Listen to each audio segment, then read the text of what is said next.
US Iran வார் ஆரம்பிச்சு 3 மாதம் ஆச்சு. சீஸ்ஃபயர் அறிவிச்சு 3 வாரம் ஆச்சு. ஆனால் இது வரைக்கும் எந்த ஒரு டீலுமே ஃபைனலைஸ் ஆகல.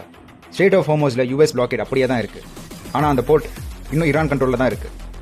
இப்போ தான் ஈரான் அடுத்த ஸ்டெப்புக்கு தயாராகிறாங்க. அதாவது சில கண்டிஷன்ஸோட ஸ்ட்ரெய்ட் ஆஃப் ஹோர்முஸ் ஓப்பன் பண்ணுறதுக்கு ரெடி. ஆனால் நியூக்ளியர் பவர் பிளான்ஸ் தராதீங்க, அது அப்புறம் டீல் பண்ணிக்கலாம்னு சொல்கிறாங்க. இதுக்கு யூஎஸ் அவ்வளோ சீக்கிரம் சமைச்சிருவாங்களா? மாட்டாங்க. டீல்னா மொத்தமாக க்ளோஸ் பண்ண தான் பார்ப்பாங்க. இப்போ என்ன கிளீனாக தெரியுதுன்னா, ஈரான் ஒரு பெரிய பொருளாதார சிக்கலை சந்திச்சிட்டு இருக்கு. Rafah $500 million per day lose பண்ணிட்டு இருக்காங்க. இது டிலே ஆக ஆக ஈரானுக்கு ஒரு பெரிய தலைவலி தான். Let's watch the game unfold. ஒரு பக்கம் பிட்காயின் பிரைஸ் ஒரு சின்ன புல் பேக் கொடுத்துருக்கு. மார்க்கெட் ஸ்ட்ரக்சர் வீக்காக இருக்கு. ஸோ எந்த ஒரு ரேலியும் நம்பாதீங்கன்னு ஏற்கனவே சொல்லியிருந்தோம். இந்த புல் பேக் ஒரு பெரிய ஃபாலுக்கான ஸ்டார்டிங் பாயிண்டா இல்லை இன்னொரு அப்பர்ட் மூவ்மெண்ட் இருக்கா? Beware of the drop.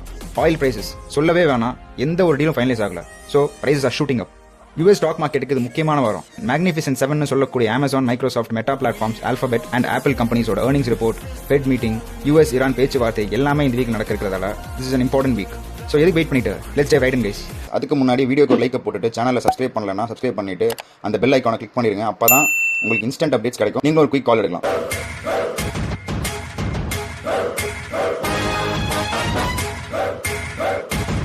Quick disclaimer, இந்த வீடியோட எல்லா கண்டென்ட் எஜுகேஷனல் பர்பஸாக தான். It's not financial advice. Crypto markets highly volatile. So அதனால நீங்கள் ஃபுல்லாக ரிசர்ச் பண்ணிட்டு இன்வெஸ்ட் பண்ணுங்க, ட்ரேட் பண்ணுங்க.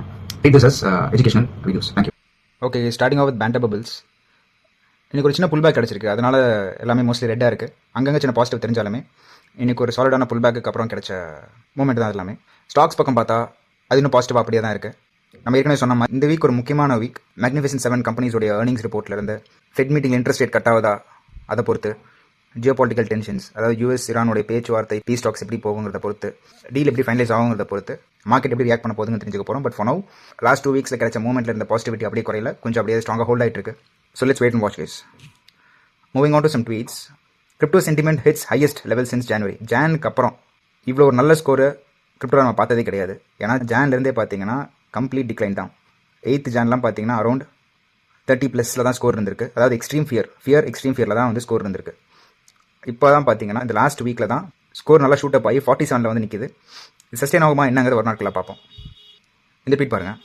புல் ட்ராப் இன்கமிங் அப்படின்னு கொஸ்டின் பண்ணியிருக்காரு. அதாவது still early, 3 of 5 elements of that factors already in place. அதாவது ஒரு புல் ட்ராப்புக்கான 5 எலிமெண்ட்ஸ் வந்து ஆல்ரெடி இன் பிளேஸ். அதில் என்னென்னலாம் வந்து கம்ப்ளீட்டாக இருக்குது, என்ன பாக்கி இருக்குங்கிற மாதிரி போட்டிருக்காரு. ப்ரைஸ் ட்ரேடிங் வித் அசெண்டிங் சேனலா? Correct, tick. Break of structure, இதுதான் பிரேக் ஆஃப் ஸ்ட்ரக்சர், டிக். போனாடி நடந்த மாதிரியே tick. Rejection at daily fair value gap, இதுதான் இங்கே தான் அந்த ஃபேர் வேல்யூ கேப் இருந்திருக்கு. இங்கே ரிஜெக்ட் ஆயிருக்கு ப்ரைஸஸ், இங்கேயும் அதே மாதிரி ரிஜெக்ட் ஆயிருக்கு, tick. So far so good. Reintegration below broken structure. இந்த ப்ரோக்கன் ஸ்ட்ரக்சர் கீழே ரீஇன்டெகிரேட் ஆகுதா? இன்னும் அது நடக்கல. பொட்டன்ஷியல் சேனல் பிரேக் டவுன், இதுதான் அந்த பொட்டன்ஷியல் சேனல் பிரேக் டவுன், இன்னும் அது நடக்கல. ஸோ ஆல்மோஸ்ட் அந்த பீக்கில் இருக்கும். ப்ரைஸஸ் அப்படியே நம்ம எதிர்பார்ப்புக்கு நேர்மாறாக மேலே போயிருமா, இல்லை இங்கே குறிப்பிட்டிருக்க புல் ட்ராப் மாதிரி ஃபாலோ ஆயிருமா? Let's wait and watch. இது வந்து 2022லையும் 2026லையும் பிட்காயினோட ப்ரைஸ் வந்து இங்கே Feb 2026 தப்பாக போட்டிருக்காரு. But it's 2022. Feb 2022லையும் Feb 2026லையும் சிச்சுவேஷன் எவ்வளோ ஈக்குவலாக இது வரைக்கும் மேட்ச் ஆயிருக்குன்னு போட்டிருக்காரு. அதில் பார்த்தீங்கன்னா ஃபெப்ல வார் ஸ்டார்ட் ஆனதுக்கப்புறம் ஒரு 50% புல் டவுன், அதே மாதிரி 50% புல் டவுன் கிடச்சிருக்கு. அதுக்கப்புறம் ஒரு ஷார்ட் டவுன் பவுன்ஸ், அதே மாதிரி ஒரு ஷார்ட் டவுன் பவுன்ஸ். அதுக்கப்புறம் ப்ரைஸ் என்ன இருக்குன்னு பாருங்கள். பட் இன்னும் ஃபாலோ ஆக ஆரம்பிக்கல. ஸோ இது அப்படியே ரிப்பீட் ஆகுமா என்ன அப்படிங்கிற மாதிரி கொஸ்டின் தான் அவர் வச்சிருக்காரு. இது வந்து S&P 500 யூஎஸ் ஸ்டாக் மார்க்கெட் எப்படி பிஹேவ் பண்ணக்கூடும் அப்படின்னு சொல்லிட்டு ஒரு சின்ன சார்ட்டு. இதில் வந்து பார்த்தீங்கன்னா லோ வால்யூமில் ப்ரைஸ் ரைஸ் ஆனதுக்கப்புறம் என்ன ஆயிருக்கு ப்ரைஸஸ்ங்கிற மாதிரி காட்டுறாரு. இப்போ நம்ம சிச்சுவேஷன் என்னங்கிறது நமக்கே தெரியும். வால்யூம் ரொம்ப மோசமாக இருக்குது. ப்ரைஸஸ் தான் ரேலி ஆகி ஆல் டைம் ஹையை உடச்சிருக்கக்கூடிய வால்யூம் ரொம்ப கம்மியாக இருக்குங்கிறத ஆல்ரெடி நம்ம பார்த்துருந்தோம். ஸோ அதே மாதிரி ஆல் டைம் ஹையில் வந்து உடச்சிட்டு ப்ரைஸ் நல்லா ரேலியாக இருக்குது. பட் அடுத்து கிடைக்கக்கூடிய வால்யூம் என்ன பண்ணும் அப்படின்னா ப்ரைஸஸை ஈஸியாக கீழே தள்ளிடும் அப்படிங்கிறத அந்த ட்வீட் சொல்லுது. Coming to BTC chart. இந்த சார்ட்ஸ் நம்ம ஏற்கனவே அலசி ஆராய்ச்சாச்சு. பட் இருந்தாலும் ஒரு ரீகேப் மாதிரி பார்த்துக்கலாம். ப்ரைஸஸ் இந்த பேரல் சேனலுக்குள்ளே 2 months மேலே ட்ராவல் ஆகிட்டு இருக்குன்னு பார்த்துருக்கோம்.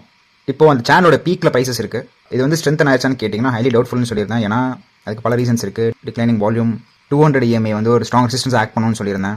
USD டாமினன்ட் சார்ட் வந்து நல்லா புல்லிஷாக இருக்குது, நல்லா ஹையர் லோ ஃபார்ம் ஆகிட்டு போயிட்டு இருக்கிறதுனால இந்த புல் பேக் அப்புறம் ப்ரைஸ் ரிட்டர்ன் ஆச்சுன்னா BTC ப்ரைஸஸ் உடனே ஸ்லாஷ் ஆக ஆரம்பிச்சிடும், ஃபாலோ ஆக ஆரம்பிச்சிடும். அதை பார்த்துட்டு இருந்தோம். ஸோ இந்த மாதிரி பல ரீசன்ஸ் நம்ம ஏற்கனவே பார்த்துருக்கோம். ஸோ இன்றைக்கி நடந்த மூமெண்ட் என்னன்னு பார்த்தீங்கன்னா பிட்காயின் ஒரு நல்ல ஒரு புல் பேக் கொடுத்துருக்கு. இந்த ஒரு 79,500 பட்ட உடனே ஒரு சின்ன புல் பேக் கொடுத்துருக்கு. ஸோ ஒரு மேஜர் ஃபாலுக்கு இது ஸ்டார்டிங் பாயிண்ட்டா, இல்லை இன்னொரு சின்ன ரேலி இப்படி கொடுத்துட்டு ஒரு 84, 85 வரைக்கும் போயிட்டு அப்புறம் ஃபாலோ ஆகுமா அப்படின்னு கேட்டிங்கன்னா எனிதிங் இஸ் பாசிபிள்.